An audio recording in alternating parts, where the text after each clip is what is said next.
हम सबको भूख लगती है। बस फर्क ये है कि जिनके पास पैसा है उन्हें भूख की अहमियत का अंदाजा नहीं होता, लेकिन जो गरीब हैं उन्हें अपना पेट भरने के लिए बहुत संघर्ष करना पड़ता है। सविता और उसके बेटे हरीश की कहानी भी यही बताती है। दिल्ली की एक बस्ती में सविता अपने बेटे हरीश के साथ कुछ ही दिन पहले रहने आई थी। सविता के पति कैलाश की बीमारी की वजह से मौत हो गई थी। तब हरीश केवल 2 साल का था। तब से हरीश की सारी जिम्मेदारी सविता पर आ गई थी।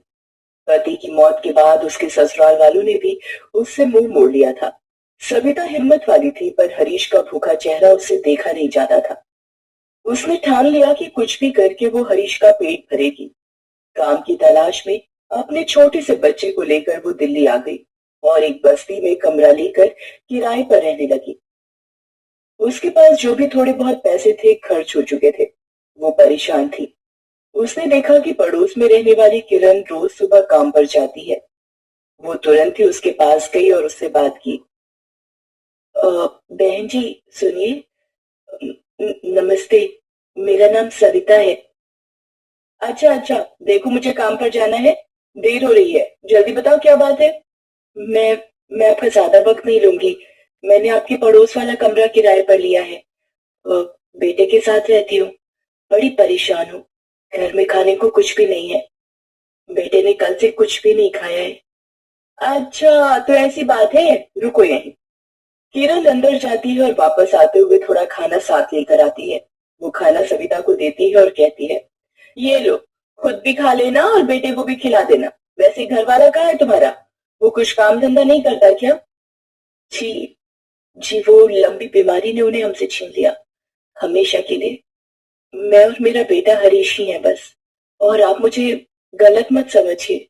मैं तो आपसे बस इतना पूछना चाह रही थी कि यहाँ आसपास कोई काम मिल सकता है क्या? मैंने देखा है आप भी काम पर जाती हैं। मैं भी कोई काम कर लूंगी।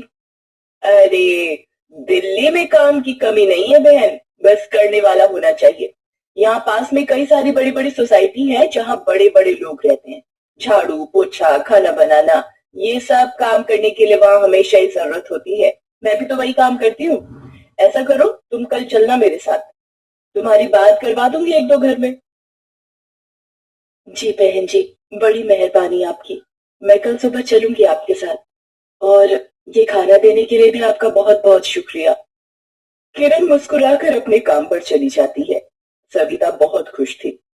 उसे उम्मीद मिल गई थी कि अब वो हरीश को पाल सकेगी, उसका और अपना पेट भर सकेगी। वो तुरंत ही घर गई।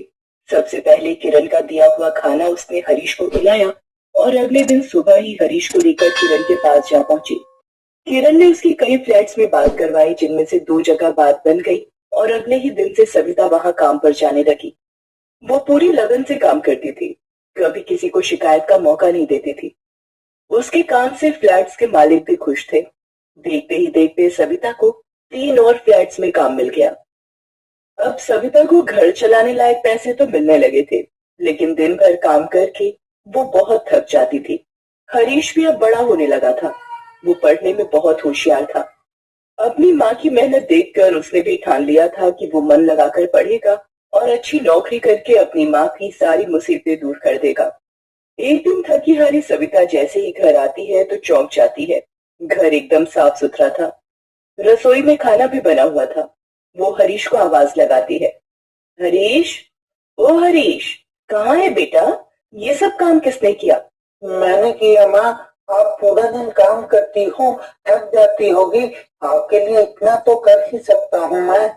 अच्छा, मुझे तो पता ही नहीं चला। मेरा छोटा सा हरीश कब इतना बड़ा हो गया। पर मेरे बच्चे, तुझे ये सब करने की कोई जरूरत नहीं। तू तो बस मन लगाकर पढ़ाई कर, बाकी सब मैं देख लूंगी। हाँ माँ, मैं जानता हूँ कि आप सब कुछ कर सकती हो, पर मैं आपको करने नहीं दूंगा। देखना, जिस दिन मैं पढ़ लिख कर बड़ा आदमी बन जाऊंगा, तब आपको कोई काम नहीं करने दूंगा। इतना कहते ही हरीश सविता के गले लग जाता है। दोनों की आंखों में आंसू थे। सविता मुस्कुराकर हरीश के आंसू पोंछती है और फिर उसे अपने हाथों से खाना खिलाती है। हरीश पढ़ने में बहुत अच्छा था, इसलिए उसे एक अच्छे स्कूल में एडमिशन भी मिल गया था और गरीब होने की वजह से उसकी फीस भी माफ हो गई थी। मगर फिर भी बाकी के खर्च सविता के लिए बहुत ज्यादा थे। लेकिन सविता ने भी कभी हार नहीं मानी। सविता ने और फ्लैट का काम भी पकड़ लिया। अब वो पूरे दिन काम में लगी रहती, लोगों के यहाँ सफाई का काम करती, खाना बनाती, मगर खुद खाना खाने का वक्त नहीं निकाल पाती। कई बार तो ऐसा भी होता था कि फ्लैट मालिक उसे कुछ खाने को देते तो वो घर जाकर हरीश को खिला देती, मगर खुद भूखी रह लेती थी। हरीश सब समझता था कि उसकी माँ खुद भूखी रहकर उसका पेट भरती है। धीरे धीरे वक्त गुजरता चला गया और हरीश 12वीं क्लास में आ गया।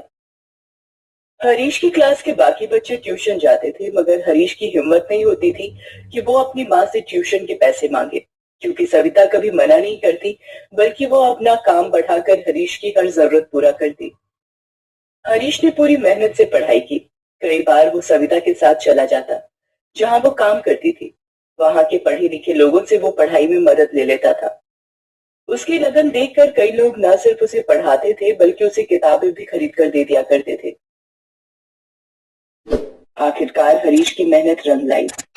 उसने 12वीं में पूरे जिले में टॉप किया। सविता बहुत खुश थी उस दिन। उसने पूरे मोहल्ले में मिठाई बांटी और सबसे पहले वो किरण के घर गई। किरण दीदी, जल्दी आओ, तुम्हारे मनपसंद लड्डू लाई हूँ। कहाँ लगी हो, जल्दी से आओ तो। अरे वाह, बेसन के लड्डू, क्या हो गया? और घरों में काम पकड़ लिया क्या तूने? अब बस कर सविता, जान देकर ही मानेगी क्या? नहीं नहीं दीदी, वो बात नहीं है। आप देखना, मेरे दिन जरूर संवरेंगे।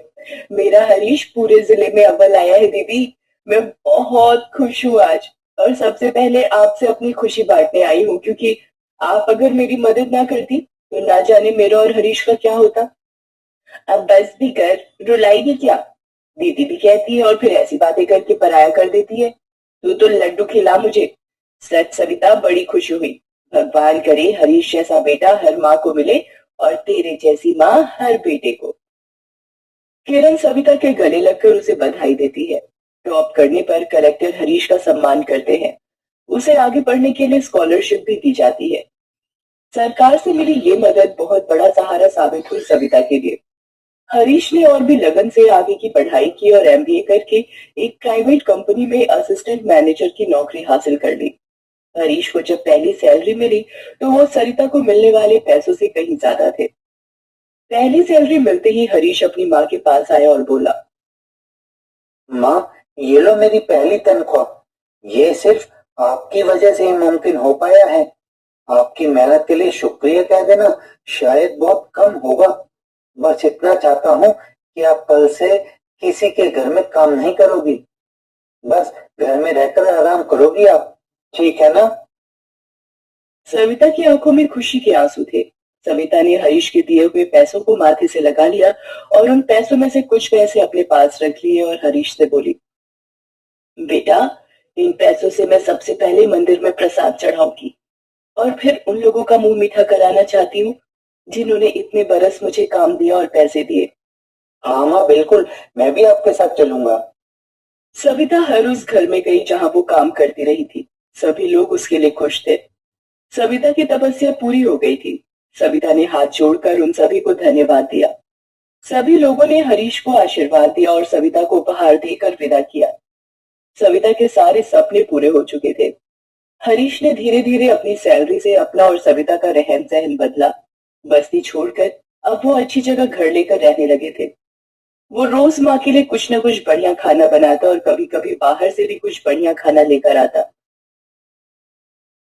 एक दिन हरीश अपनी कंपनी में काम कर रहा था। तभी उसने देखा कि उसका सीनियर मैनेजर चपरासी राम प्रकाश पर जोर जोर से चीख रहा था। राम प्रकाश हाथ जोड़कर मैनेजर से माफी मांग रहा था और मैनेजर उसका कॉलर पकड़कर उसे लगातार बातें सुनाए जा रहा था। तेरी लापरवाही से मैं परेशान हो गया हूँ। एक कप चाय मांगी थी पीने के लिए, मगर तूने उसी फाइल पर चाय गिरा दी जो मुझे कल प्रेजेंटेशन में लेकर जानी थी। 1 महीने की मेहनत बर्बाद कर दी तूने। अब कैसे ये फाइल लेकर जाऊंगा? तू अब यहाँ काम नहीं करेगा। तेरी छुट्टी करवाता हूँ सबसे पहले। मैनेजर ने तुरंत हरीश को आवाज लगाई, Harish, do one thing, fire him immediately. I don't want such useless people in this office. But sir, he really needs this job. Please forgive him, sir. Harish, what is this? Don't argue with me. ये आदमी मुझे दोबारा इस office में नहीं देखना चाहिए। Do you understand? Sir मैं आपके आगे हाथ जोड़ता हूँ सर, मेरी नौकरी बचा लीजिए। मैं अपने बच्चों को क्या खिलाऊंगा, उन्हें कैसे पालूंगा? मेरी बीवी बहुत बीमार रहती है सर, उसका इलाज कैसे कराऊंगा मैं? हरीश राम प्रकाश की मदद करना चाहता था मगर वो मजबूर था। बॉस का ऑर्डर पूरा ना करके वो अपनी नौकरी को खतरे में नहीं डाल सकता था। उसने एचआर को फोन करके राम प्रकाश का हिसाब करने को कहा। राम प्रकाश रोता रह गया और हरीश बुझे मन से वहां से चला गया। बाथरूम में जाकर हरीश बहुत रोया। वो गरीबी के दर्द को जानता था लेकिन वो मजबूर था। हरीश अपने केबिन में जाकर दोबारा काम करने की कोशिश करने लगा लेकिन वो काम नहीं कर पा रहा था। बार बार उसके सामने राम प्रकाश का चेहरा आ रहा था। राम प्रकाश रो रो कर वहां से जा चुका था। जैसे ही शाम के 6 बजे हरीश ऑफिस से बाहर निकला और सीधे एक होटल पहुंचा। भाई जरा 2 पनीर मसाला और 8 रोटी पैक कर दो। नहीं रुको, ऐसा करो 6 पनीर मसाला और 6 लोगों के हिसाब से रोटी पैक कर दो। हैं? आज तो हमेशा 2 ही लोगों के लिए खाना लेकर जाते हो साहब, आज पार्टी है क्या? हाँ भाई, पार्टी ही समझ लो।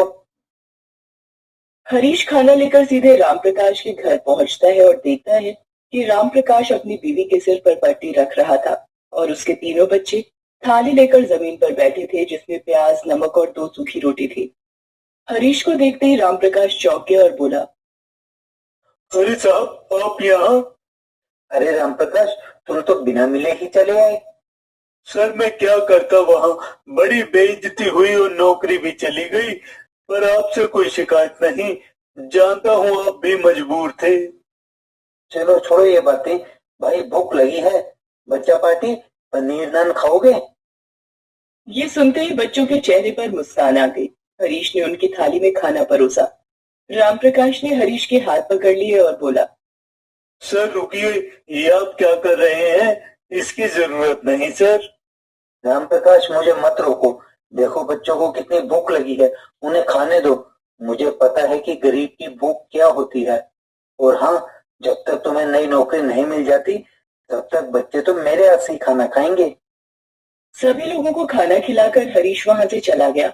उसे बड़ा सुकून महसूस हो रहा था क्योंकि ये वक्त और ये भूख उसने भी झेली थी। थोड़ी ही देर में वो बाकी का खाना लेकर घर पहुंचा तो उसका इंतजार कर रही सविता ने उससे पूछा, बेटा आज बहुत देर हो गई आने में, काम ज्यादा था क्या? हाँ माँ, एक बहुत जरूरी काम था, वही निपटा कर आ रहा हूँ। अब बातें छोड़िए, पनीर और नान लाया हूँ, चलिए ठंडा होने से पहले खा लेते हैं। हरीश और सविता मिलकर खाना खाते हैं। हरीश हर शाम राम प्रकाश के घर खाना लेकर जाता है और उसके लिए कई जगह नौकरी की बात भी करता है। कुछ ही दिनों बाद राम प्रकाश को नई नौकरी मिल जाती है और वो भी पहले से अच्छी तनख्वाह पर। वो हरीश को धन्यवाद कहता है। हरीश अब खुश था। उसे इस बात का सुकून था कि अब कोई भूखा नहीं सोएगा।